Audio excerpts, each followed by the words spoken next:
Welcome to my writing channel. What you're looking at here is a science fiction short story, more specifically a post-apocalyptic short story.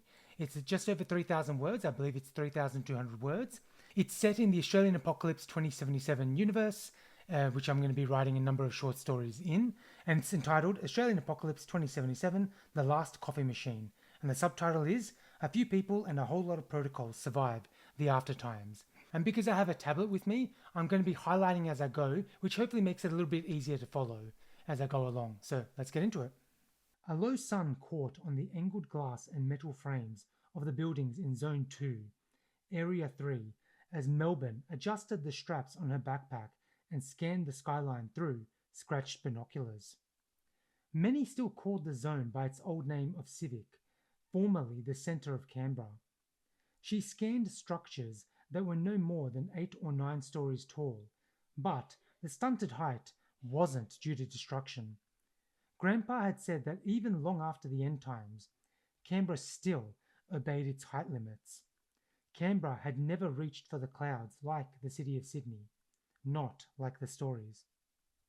Her experienced gaze hunted out potentially dangerous groups of people, obstacles or traps. Destination's clear, she said after a minute.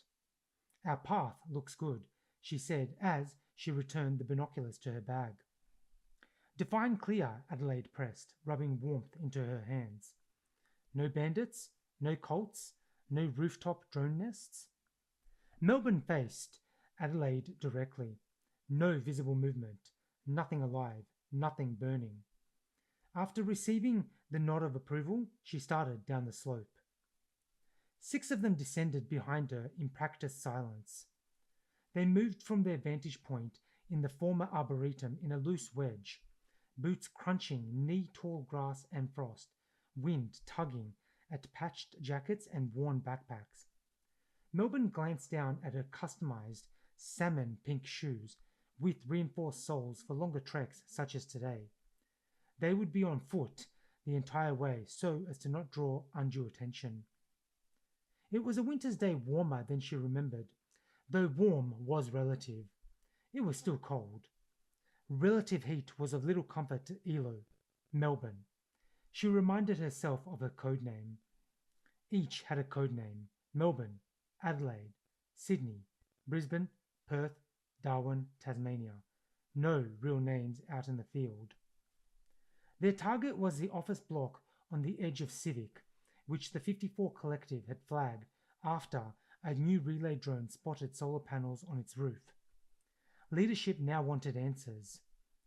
Were the people inside a threat? Did the solar panels still work? What were they powering? While the 54 Collective's base was 14 kilometers away, that was too close for comfort for something that visible, that deliberate. Solar panels weren't rare, but ones that clean or that precise, that was different. That level of danger warranted them carrying guns.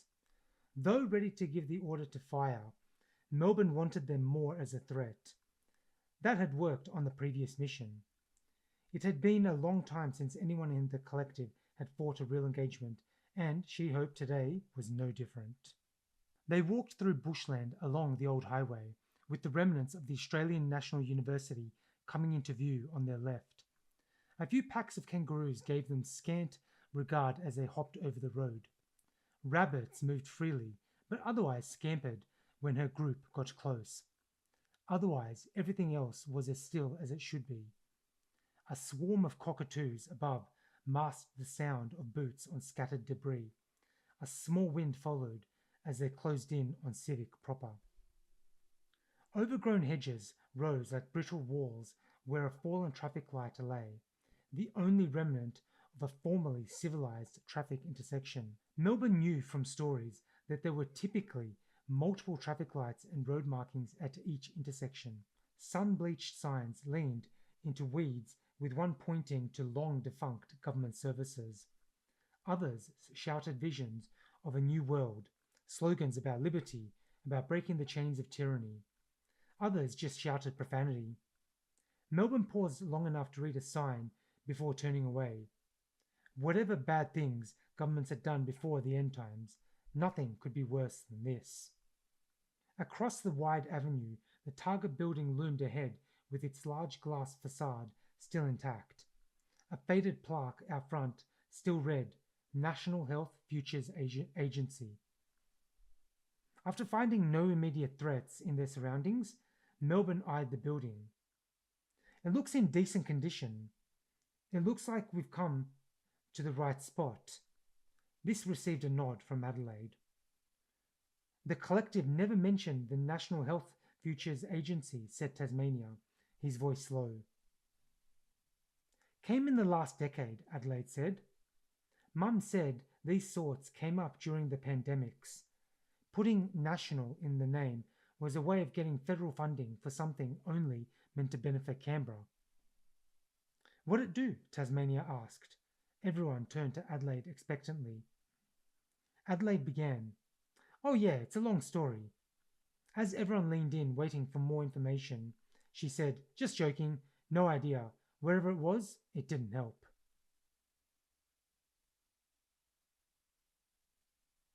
They crossed the deathly quiet road in groups of two, Adelaide coming in last on her own. Closer now, Melbourne momentarily forgot her surroundings. Eventually, she came to a stop. A shiver ran down her spine. Eye contact with the others told her they felt the same. The building was too clean. Oh, sure, it was dusty, and some sections were crumbling, but not in the chaotic way she was used to.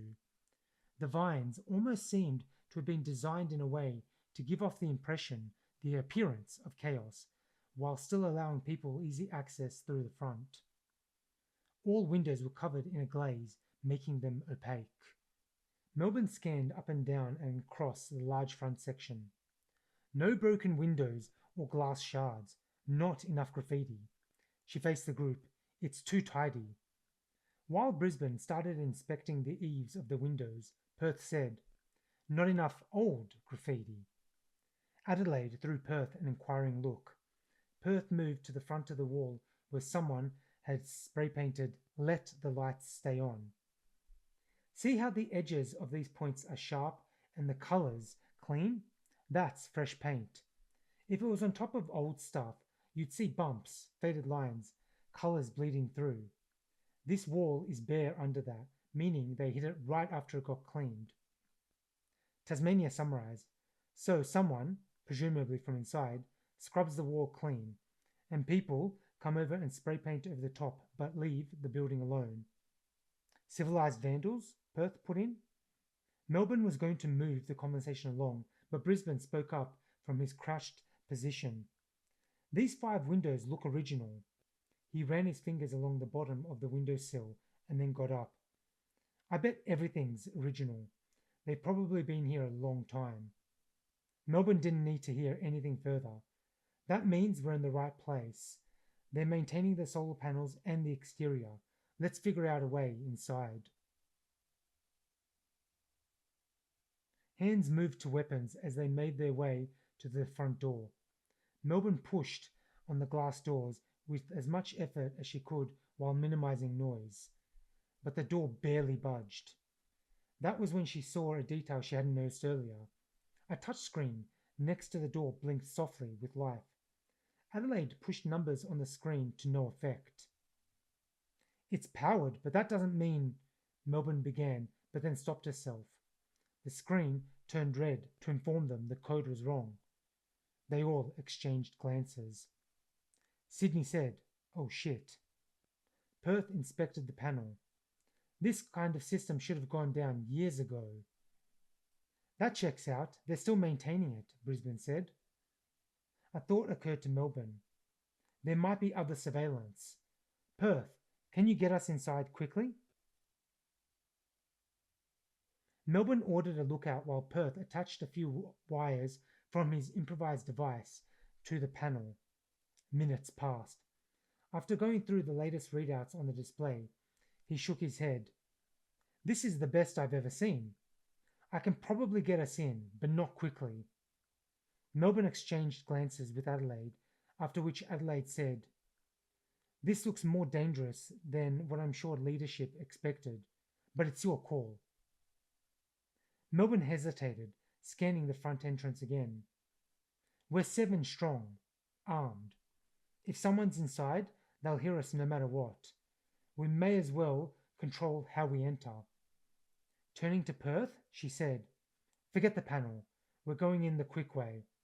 Then, to the rest, "Weapons at the ready. Engage only in self defense. No panic. No overkill." They smashed their way through the front door, spraying glass inside. Torchlights on, Melbourne stepped in first. The rest stepped in and fanned out. Inside proved to be clean silence, with lights creating dancing shadows. The lobby smelled not of rot or mildew, but something almost antiseptic. Dust levels were low. The carpet didn't crunch. A row of chairs stood aligned along one wall. A reception desk stood eerily empty. No equipment, no paper, no artifacts, nothing. The carpet behind the desk was raised slightly, but all else looked undisturbed. Darwin lifted his fist to indicate the far end of the foyer past the lifts was clear. Moments later, Sydney confirmed the remainder of the floor was secure. She joined Perth by looking under the reception desk. It turned out to not be as empty as she had assumed. He held a bunch of cables protruding from the floor. These might have been connected to batteries. He tugged at them, which pulled at the carpet. "Looks like the cables go to the wall. These carry a significant amount of charge." Melbourne looked around the foyer. Maybe someone was trying to hide the building's power signature, or to make it look abandoned. "You think this place had regular visitors?" Perth asked. "Maybe they wanted to make the building look less advanced." "Or they were afraid of someone getting in and stealing them," Adelaide said next to them. "Leave that much power visible and someone will come for it." Melbourne got eye contact with Sydney in the front of the elevator. He motioned to the call button. She gave the nod. Much like the keypad outside, it lit up after a few moments. Loud mechanical, grinding noises disturbed the silence, drawing everyone's attention. The prospect that it might actually work drew everyone over.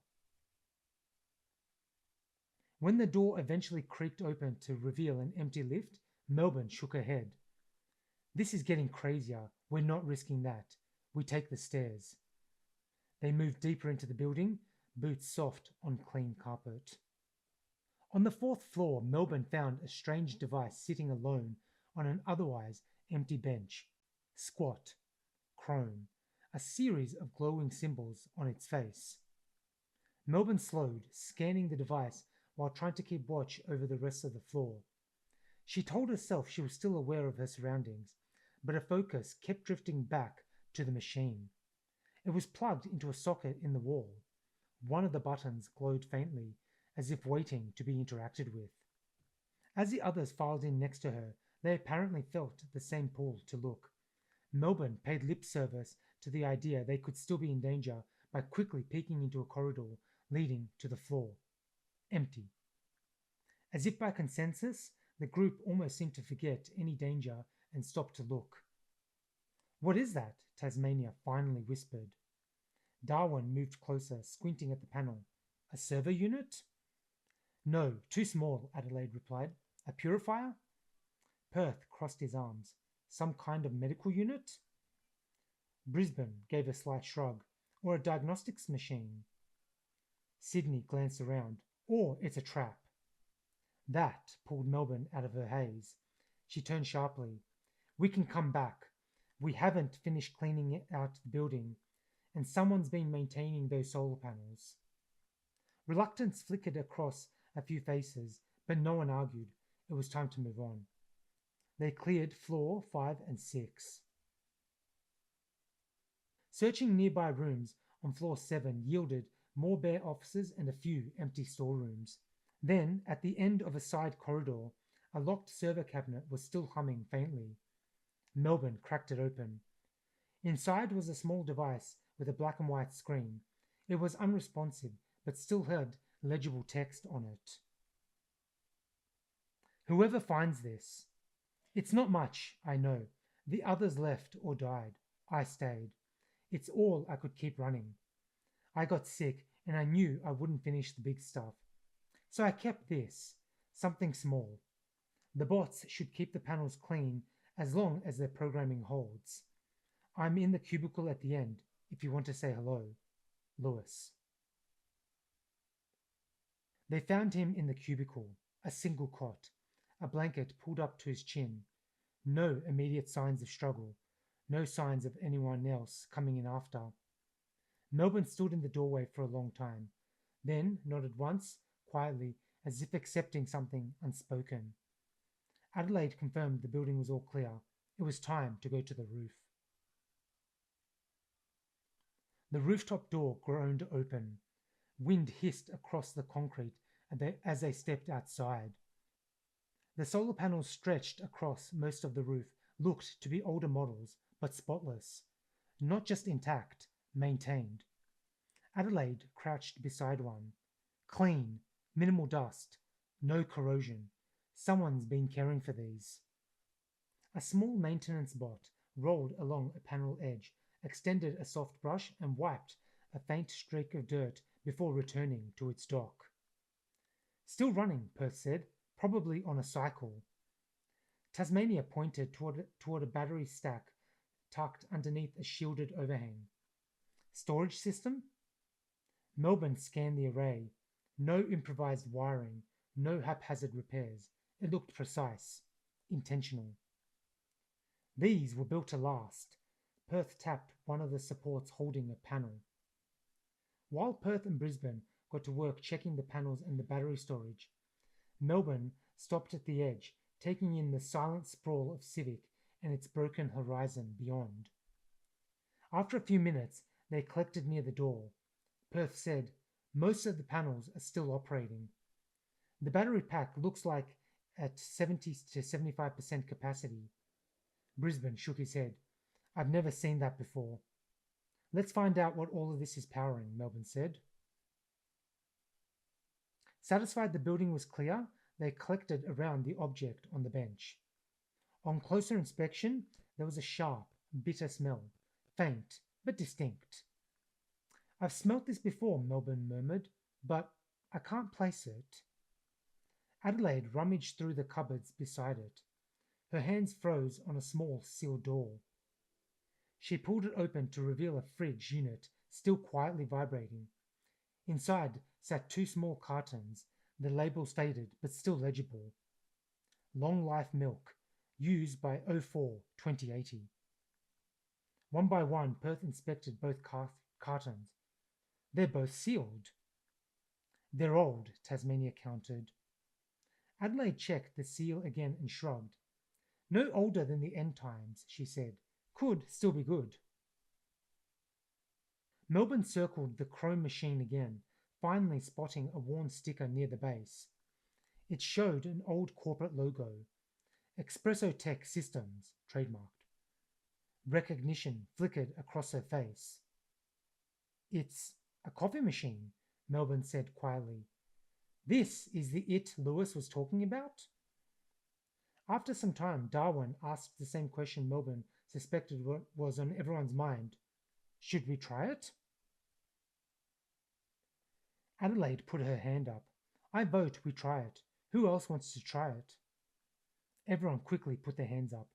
Melbourne knew they should be expressing more caution, but curiosity was getting the better of her. Adelaide shook the cartons and reported no bloating, no smell. Everyone watched as Adelaide cautiously opened one and poured a tiny stream into her palm. Sniffed. Tasted. Her eyebrows lifted. It's fine." Everyone exchanged glances and then took turns trying the milk. "It's fine," she repeated. Everyone agreed. Melbourne examined the faintly glowing button. Resting her finger on it, she hesitated for a breath and then pressed. After a few tense moments, a low hum stirred inside, then a mechanical grinding sound. The hum rose softly, with a milling sound, then steaming, then heating. A rich, even luxurious smell bloomed into the air. All of it rolled over her like a memory. Melbourne closed her eyes. Coffee. They filled 7 chipped cups and added milk, Though Melbourne saw no one fully trusted the milk, still taking cautious sips. No one spoke as they drank. It was strong, bitter, far better than anything they'd had in years. Watching everyone silently enjoy their coffee, Melbourne knew what they had to do next. She just didn't know how the others would react. For a long time they stood there, cups empty, staring at the machine. We could tear it down, Perth pointed to the machine. There would be lots of useful components in there. We need to take it back to base, Adelaide said. Leadership can study it and decide what to do next. Not yet, Melbourne said, and then louder, not ever. They turned to her in surprise. Adelaide's expression hardened. That's protocol, Melbourne. We don't get to decide what happens to it. This must be reported. Melbourne flinched at the direct use of her code name.